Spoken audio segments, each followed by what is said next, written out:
I think the reason you're here is because this may be one of the most difficult parts of that time we have between when we're born and when we die. It's like, how do we use that time, right? So this is one shot I took at all the different ways you might describe or title this program. I want everybody to take a second and read those, and then I want you to take one of those little pieces of paper in front of you, and you're not going to read it to anybody, you're not going to give it to anybody, but I do want you, for your own sake, to, after you've read these, to write down what the title of the course would be, this program this morning, what the title would be if it were just designed for you. What is the question you came here hoping to have answered this morning? These programs, look, you came here for a reason, each of you. Whatever that reason is, it's usually deeply personal. Now, for some of you, you're just curious. For some of you, you'd like to think about just slowing your life down and balancing. For others, you're looking for a big transformation in your life. For some of you, it's just entertainment. For some of you, maybe therapy. Because of the nature of the program, though, it's awfully hard for people to raise their hand and say, can you tell me about how I could relate better to my 13-year-old, or how I can tell the person that I work with that I really don't, I find their personal mannerisms unattractive.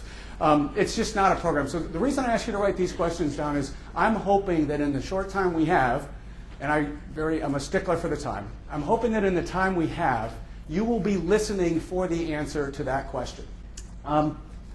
What I'm hoping, in addition to answering your questions, is that we can go beyond your questions a little bit. And by that I mean, let's see if we can't get you to think a little bit beyond that which you might have contemplated when you came here. And I really like that word contemplation, because contemplation is about awareness. You're aware of the decisions you're going to make. For so many of us, there is not enough contemplation. Not enough stopping and thinking about what is happening right now? What am I doing right now? Why am I doing it? Why do I feel the way I feel? And why am I judging it? So after you contemplate, then you have to make decisions. And this, to me, is just a line I will never forget. I have this written in several places in my life. All we can do is decide what to do with the time that is given to us.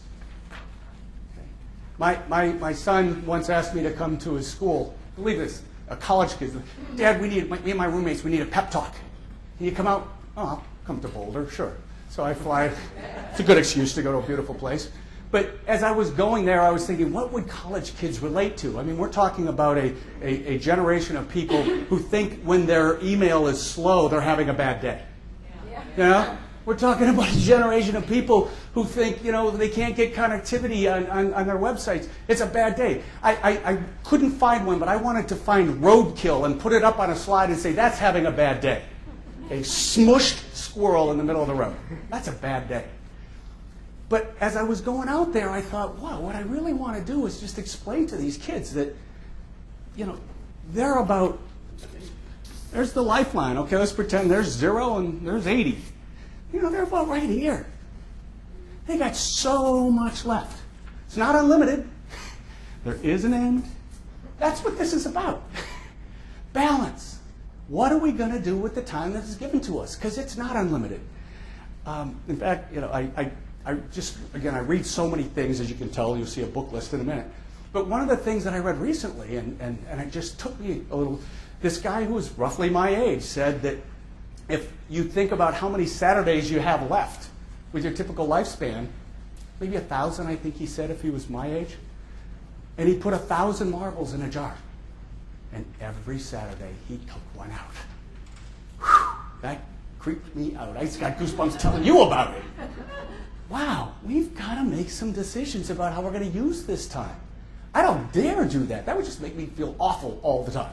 Because I don't still think I'm doing enough of what my passion is. But we're trying. And so that's really what this is about. So choosing to run a law firm. I'm amazed how many of you have chosen to use the time you have to run a law firm. Good Lord, are you special? And so, again, one of the tricks for me today is to say, how can we deal with this on a personal level? this issue of balancing our lives, filling them up, being rich. And at the same time, how do we relate that to the work we do in a law firm? Because that's what you do. Awareness, contemplation, decision-making all requires us to not be on cruise control, to not be sleepwalking through our lives, meaning we're just reacting to everything without actually thinking about it. And there's this book called The Middle Passage, which for people like me, you have to read this. Most of you have about 10, 20 years before you have to read this. But it really is about finally recognizing that maybe I'm not that little kid. And it matters. It matters, that little kid thing, because I don't think anybody would deny that if you weren't hugged, it affects you. If your creative ideas were slapped down, it affects you. If you were hurt, it affects you. It affects us all in ways that we hadn't really thought about, that we don't often think about. And then I read something like this that says, so we all live out unconsciously reflexes assembled from the past. It's easy, it's manipulative in my judgment to say we should all write down the 20 things we would do if we only had a year to live and do them. It's like, you know what? God willing, nature willing, that's not where we are. Where we are is there. We have a life ahead of us, and we wouldn't do any of the same things, honestly, if we only had a year to live. So I don't like that approach. What I like is looking at what you would do if you had it and trying to find ways to bring more of that into the life that you're going to lead, which is a more normal life. You don't beat the Grim Reaper by living longer. You beat the Grim Reaper by living better.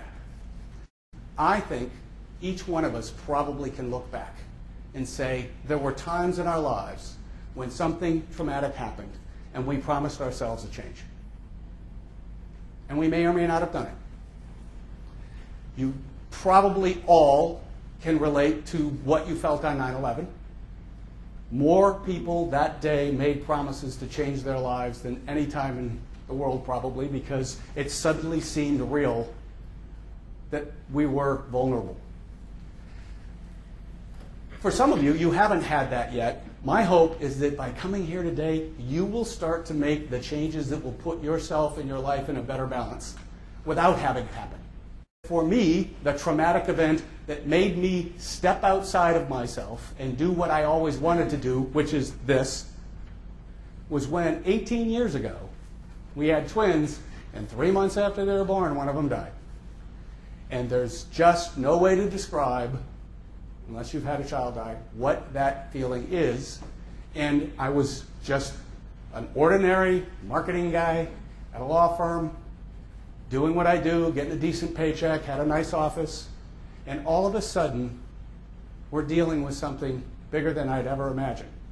But it got me to do something I'd always wanted to do, and that's stand in front of a group and reveal some of myself in a very meaningful way. And you know what? I've never gone back to not doing that. Am I doing it as much as I wish I could? No.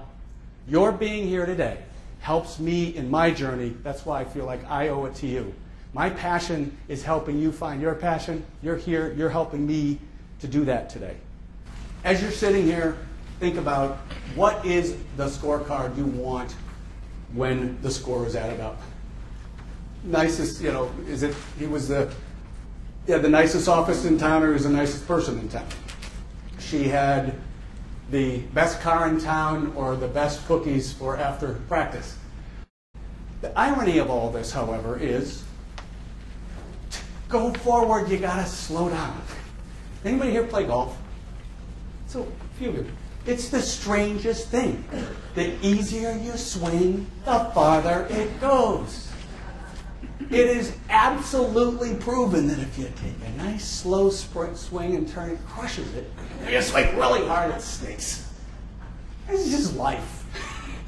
We swing really hard at 50 things, and we're not moving the right. We're not going as fast as we can.